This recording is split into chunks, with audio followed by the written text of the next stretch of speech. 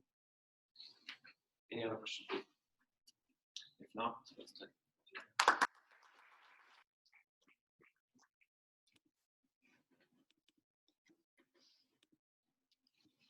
Excellent. Next speaker is Alexei, who will talk about lensing clustering, systematics and signal. Thanks so much. So I'm going to talk about combining lensing clustering, and because this is in the systematic session, I'm going to talk about both signals and systematics. And I'm using my backdrop here as the Mile telescope because all of what I'm going to say is sort of to be understood in the context that DESI is coming up soon, imminently, and all of what we're doing is going to have to be improved. And we're sort of starting the process of thinking about how to analyze lensing clustering within DESI. So this is my outline. I'm going to talk a bit about the observation that the lensing amplitude around LRGs appears to be low. And then I will talk about a project called Lensing Without Borders that has helped, that came out of the Lensing is Low effect. And then we'll look forward to DESI and some other projects. So a one-slide motivation for what I'm doing for this expert audience.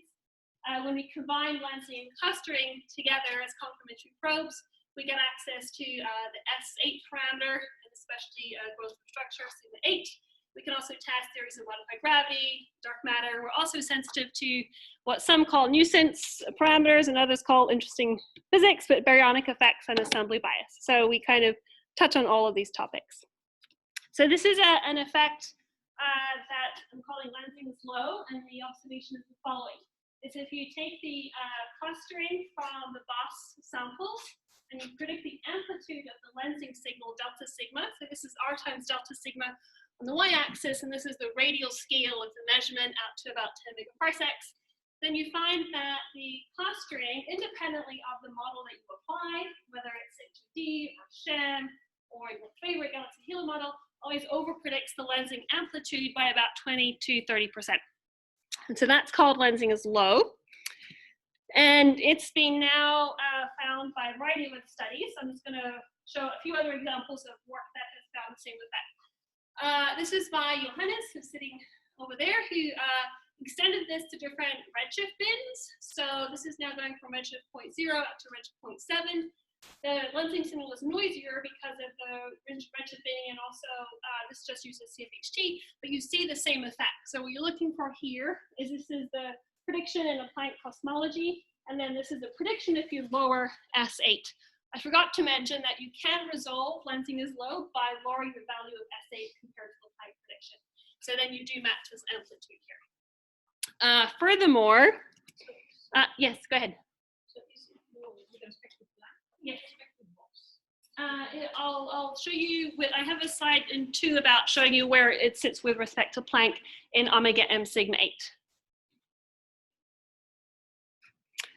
And then this is a result from Sudeep, who's also in this room somewhere, who used Sloan lensing and found a sort of 2 to 3 sigma discrepancy focusing more on the larger scales and using this upsilon statistic. Here, so if delta sigma is your favorite statistic, you look at the blue line. If upsilon is your favorite statistic, you look at the orange lines. And what you're looking for is the dashed lines are the prediction under a Planck cosmology, and this is with a lower sigma 8 value. He also studied the same effect with CMB lensing, which is noisier, but you find about a 1 sigma effect there. And I'll also point to some other papers as well. Okay, so if this is true, then there could be some very interesting implications. There's a lot of different things that could explain this effect, and I don't have time to go through all of them. So I'm going to just point you to the papers for some of these effects, and I'm just going to step through a few of the highlights. So if this effect were entirely due to cosmology, this is what it would look like. So this is to answer your question about how far would you have to shift away from Planck to explain this offset. So these are figures from some of the papers. Red is where Planck puts you in either sigma 8 omega m or S8 parameter. And then blue is where you need to be in order to match the measured lensing amplitude from Johannes's work, my work, Sudeep's work, and from Ben Woodkin's work over here. Did that answer your question? So you find a discrepancy with Planck? Yes.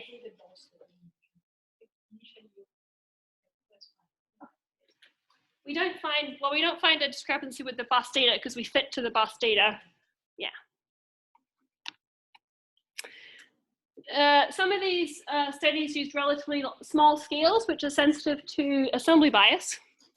And so several people have studied the impact of assembly bias and whether one could get assembly bias large enough to explain the difference. And there's sort of a consensus now that assembly bias is too small to explain the effect.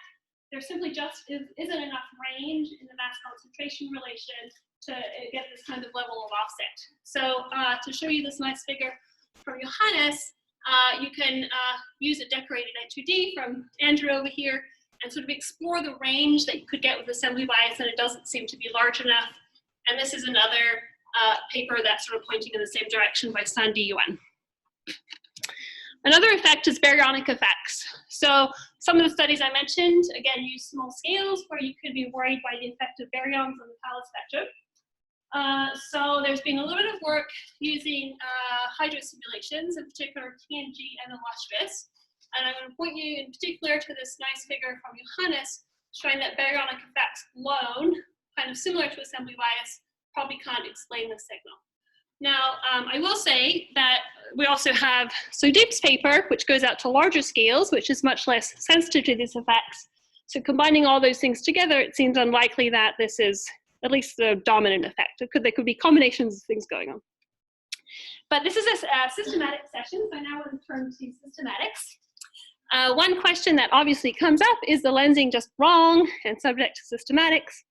And so I think many of us will, lensing aficionados think that 20% is too high to be explained by systematic, but there are things that we can do to try to go out and test these kind of things. And this is the reason why we came up with a project called Lensing Without Borders. So Lensing Without Borders is the following. It's motivated by that idea that the overlap between lensing surveys and spectroscopic surveys is gradually increasing. And using this gradual increase, we can do a lot of interesting sort of internal cross-checks on the signals that we are measuring. So this is a figure, two beautiful figures made by Alex Amon, who's sitting over there. And what they show are the overlap between BOSS in dark blue and some of the lensing surveys in other colors. So kids is in magenta, HSC in orange. This is Sloan. Obviously, there's a lot of overlap between Sloan and BOSS. And this is a CS82, CFHD lens. So this led us to the following idea, which is what we measure is a quantity called delta sigma. And it's the excess projected surface mass density around massive galaxies. That's really just the projection of the mass profile around LRGs. So this is really a physical quantity, and we should measure the same thing independently of all the lenses. So this is what we set out to do. We're working on a blind comparison of the amplitude of this signal across all those sort of current lensing surveys. I was hoping to get this unblinded for you, but it's not unblinded yet because we're still working through some things. So I'm going to have to show you all the blinded results, unfortunately.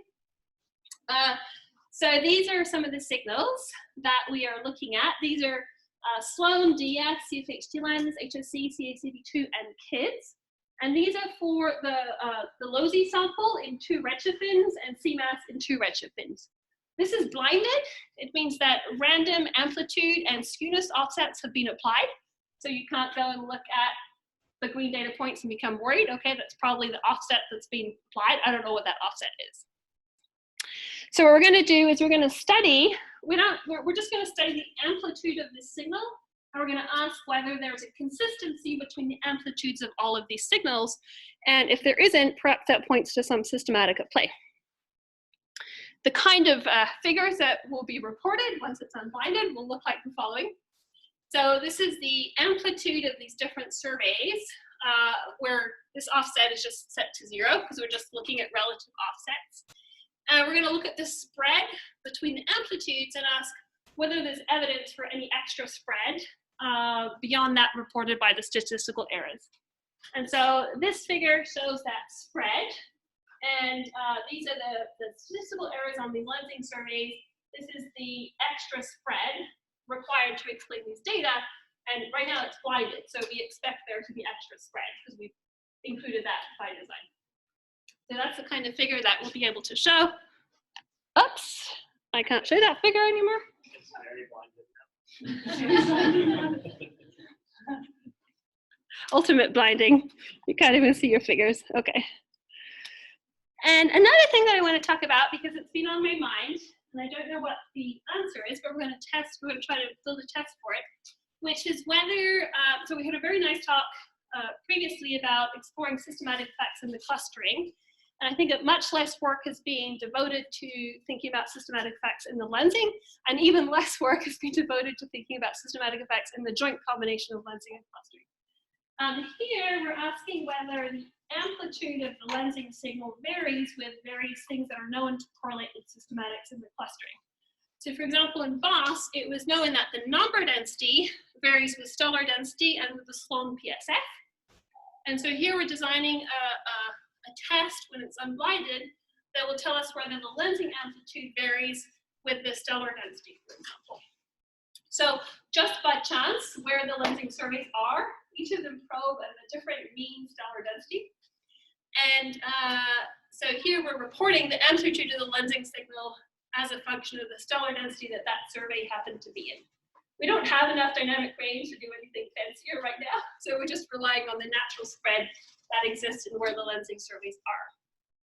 And we'll report that once we have unblinded. And that leads me to come to inhomogeneity effects. And I don't have an answer for you all. It's just a question I'm going to raise because I'm interested in thinking about it, and possibly there are people here interested in thinking along similar lines. But the question I would like to ask is, how do you consistently weigh and analyze lensing and clustering in the presence of spatially varying systematics, such as the kind that we heard about earlier? So I think when you try to include the lensing, it's not necessarily a trivial problem, and I'll give you an example. So it was known in the Boss sample that the stellar density varies with, the number density varies with stellar density. And one of the reasons for that was because of the I fiber 2 magnitude surface brightness cut. So if you have a higher background, you may be less able to measure things that have low surface brightness. And so for the clustering, this was corrected for by including weights that correct the mean number density back to the average value. Now for lensing, it might not be clear that that's exactly the right thing to do, and it might not be clear that that's the right thing to do when you do the lensing and clustering together. For example, I'll show you some effects that could be at play. I don't know that they are, but we want to think about it in the context of DESI. This is a paper with Song Huang, where we looked at how halo mass varies across what we call the M10 and 100 plane. What that means is we look at the concentrations of galaxies, basically. M10 is the inner mass, M100 is the outer mass at 100 kpc and 10 kpc. So a fiber 2 magnitude cut is sort of like a pointer. It's kind of like a cut across this plane here. You're making a cut on the inner concentration of the galaxy. And what we found using lensing, so this is the lensing amplitude here, and this is color-coded by halo mass that fits the lensing. We find that halo mass varies across this plane. So if you're making cuts on galaxy concentration for early types, it probably will correlate with halo mass to some extent. And I'm going to try to demonstrate that to you with these little boxes. So this little box corresponds to this lensing amplitude, and I'm going to roughly step across that way. Our boxes weren't designed boxes were designed to be vertical, not horizontal, but you'll see what I'm talking about. So if you look at that lensing amplitude, it clearly varies when you, wrong way. It clearly varies when you step in that direction. Okay, so this was more just to say that these are things that I think we need to think about more carefully for DESI, and we're going to start doing that by looking at mock catalogs and trying to put in some effects and see whether these kind of things could be of concern. So looking forward, one thing I maybe want to mention, I don't have any slides, so I'm just going to use my background here to motivate this. There's a working group in DESI called CQ, and one of the C's stands for cross correlations. So one of the things that we're thinking about is how we're going to do lensing and lensing cross correlations for DESI. And so we've just started some mock challenges on this topic. And those will go from, the plan is to go from pretty basic tests of how we measure delta sigma and our estimators for measuring delta sigma, to thinking a little bit about photoz's, and also thinking about these weighting schemes and inhomogeneity. So anyone who's part of DESI, if you're interested, feel free to reach out. And also, if you have good ideas about things that we should include in that, we'd love to hear from you, and now would be a great time to tell us about it. I don't have any results to show you. We've just started working on these mocks. They're going to be based on the buzzard mocks that have been provided by Joe and Risa for DESI. So looking forward, I want to talk just a little bit in the few remaining minutes about the physics that might be at play. So trying to think about the next steps of what one would do if this lensing of low signal is real. I think there's a few next steps. One would be to go and confirm the fact that it could also exist at large scales, the work that Sudeep has done, because that's a very important signature that if it points to it not being assembly bias or very enough effects. So that's a very important direction in my mind. Second important direction, I think, is to look at the signal in of stellar mass, because stellar mass correlates with halo mass. And if you're looking to understand the physics of why the lensing is low, understanding the halo mass dependence of that, I think, is going to be key. And it will also maybe help us disentangle assembly bias and baryonic effects and possible cosmological effects as well. So I think the mass dependence is going to be interesting. So we started this paper in prep. This is very much still in prep. We've just started. So this is more of an advertisement. We're taking the low Z sample and making 3 different stellar mass bins, 1, 2, 3. And we're using lensing from Sloan, thanks to Sugdeep. And we're going to model the lensing and the clustering now in stellar mass bins to try to see whether there's any mass dependence of this. Johannes has already done some of this, but the Sloan lensing is going to be higher symptom noise. So here's a sort of first preliminary measurement that we've been making. So here we're using a galaxy halo model to model WP in these stellar mass bins.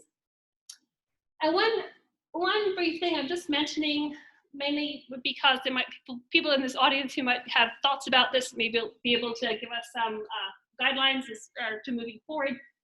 We have noticed in our modeling that for the largest mass bin, and this actually comes back to something you were asking about earlier, we see a little bit of an amplitude offset at larger scales that we've just been working with in the last month. It's not horribly significant, so it could be a fluctuation, but it's something that we are intrigued by. And if you go back to some previous figures and look at some previous work, you actually find that there do seem to be some large scale offsets when you look bin by stellar mass. So here's some work from Gu et al. And this is the largest mass bin here. And independently of redshift, there always seems to be a bit of an excess here. Again, whether this is something really to worry about or a fluctuation, we don't know, or just looking at it. This did lead us to think about systematics when binning by stellar mass, because many of us have a lot of work has been devoted to understanding the clustering of CMAS or LOSI as a whole, but I'm not sure as much work has been devoted to studying the clustering in bins of stellar mass, for example. So Johannes has just started the work of trying to think about whether there are systematics there. One of the first things he did was take one of the masses called the PCA masses or the Wisconsin masses and plotted them up on the sky and found, for example, that there's a region of the sky which have very unreasonable physical masses, for example. And if you don't exclude this region, your clustering is weird. So there's one obvious thing to do, but there may be other things at play that we're looking at. So this is a plot Johannes made just recently, and by all means, go and ask him for details if you're interested in this kind of question. Here he's looking at a correlation coefficient for different masses as a function of separation in here in degrees. This is for low Z, but all of these pairs have delta Z greater than 0.1. So these are sufficiently separated in redshift that we don't really expect there to be any angular correlation. There's a very interesting difference between these masses and these masses and the amplitude of this signal that is, we'll say, interesting. And this is a similar figure. We're now dividing this by the delta Z. And if you go to small enough separation, obviously the galaxies are correlated, so this is expected, but there's still a sort of amplitude off here as a function of delta Z that we don't quite know how to explain right now. Okay, so that concludes my talk, and the summary is that there is an interesting, I think, lensing is low effect that is sort of emerging from a variety of work. Systematic errors are of concern. It's certainly something that we need to think deeply about. This is one reason Alex and I have been working on this project for Lensing Without Borders.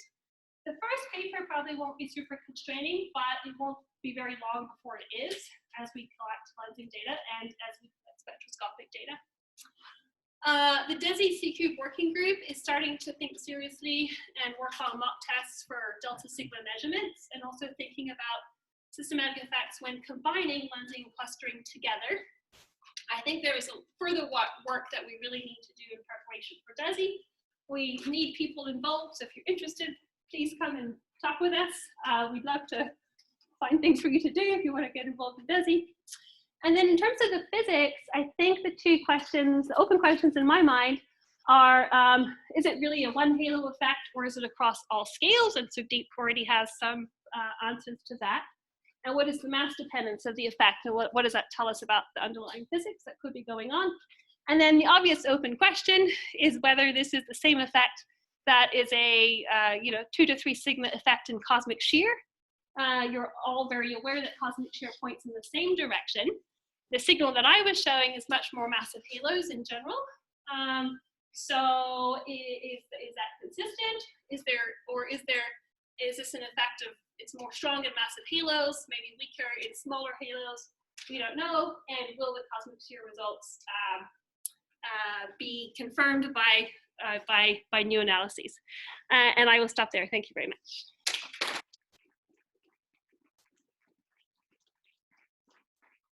Questions? Eric? In the lensing cross order, comparing delta sigma across survey, how are you taking into account different redshift depths? So Yes. The aperture size versus the angular size versus the linear size. So we're using BOSS as the lenses, right? So when we plot delta sigma, let me just go back to this. Go back to delta sigma. Find a delta sigma. Okay, so all the lenses are the same. So these are all the same for all of the surveys because we're always stacking around the lens sample, and then the redshift comes in through the shear. But the cosmic shear, the lensing surveys, we use photo-Z's to convert that to delta sigma. And if our photo-Z measurements are correct, we should all get the same answer. So we're probing a combination of systematics, including photo-Z's, multiplicative bias, and everything that goes into this measurement. But in principle, if your photo-Z's are correct, it should no longer appear here. And the key is also that we're using spectroscopic redshifts for lenses. Yeah, not photo-Z's. Good. So coming back to your conclusions with the physics explanation, one of them was the scale count, right? So I think the highest signal to noise large scale lensing measurement is probably Planck's CMB lensing. And that's well, Sudeep should answer because his CMB lensing is lower signal to noise than his regular lensing. Shear. You're talking about shear or no, CMB kappa from Planck, which is on large scales. Shear.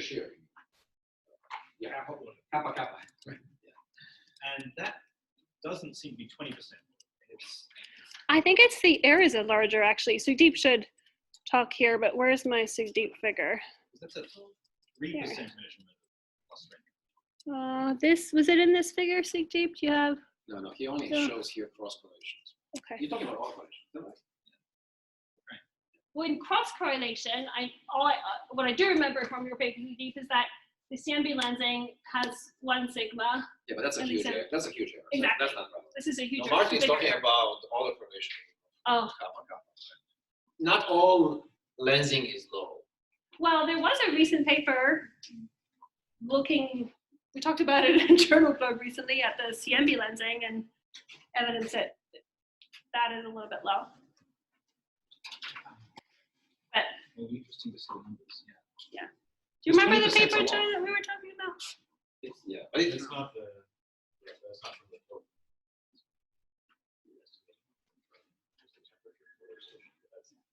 That's high. Wasn't it the other way? You mean a lens? Yeah. That's actually high. Yeah. Yeah, that one.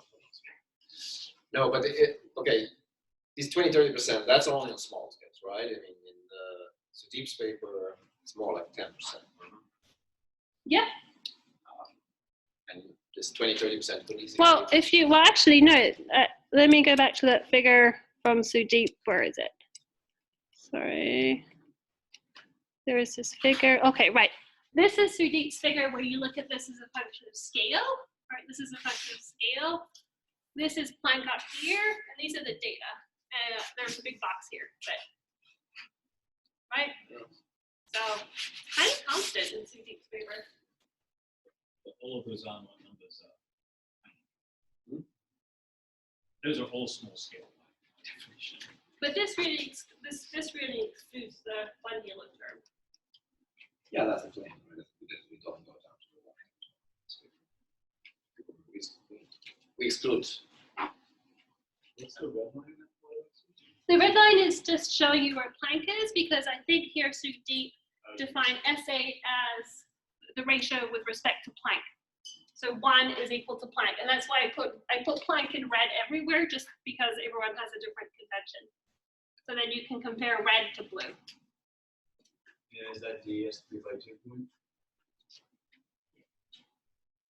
There's no DS here. There is. It's the blue. Oh, this one here. Yeah. Yeah, I guess so. Yeah. DS will be a very high signal to noise, large scale. Will be. Right. Well, It's not yeah. I mean, the Y1 is. But it's also important to remember that cosmic shear and GG-link clustering are probing slightly different things, different halo mass. So Yeah, but we'll have a clustering lensing just independent to like. independent from cosmic shear. Yeah, they'll be. Okay. Yeah. Good. It'll be interesting to see. Similar mass range as C mass, it's lower mass. Yeah, that will be interesting to see.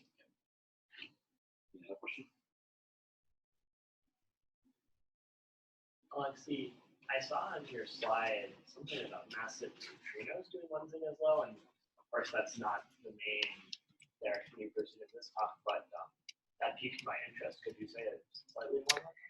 Yeah, in my 2017 paper, we sort of did a first order hand wavy explanation for a variety of things to see if anything could go in the right direction. So we had a set of simulations where we tried to look at this and tried to match the clustering and then look at the impact on the lensing. And what we found that for neutrino masses that are pretty high compared to what we think they would be, this was the amplitude, the amplitude of the effect. So it's probably too high to probably can't explain the 20%. It could be part of an explanation in combination with other things. Any other question? Okay, if not, that's time. Thanks so much.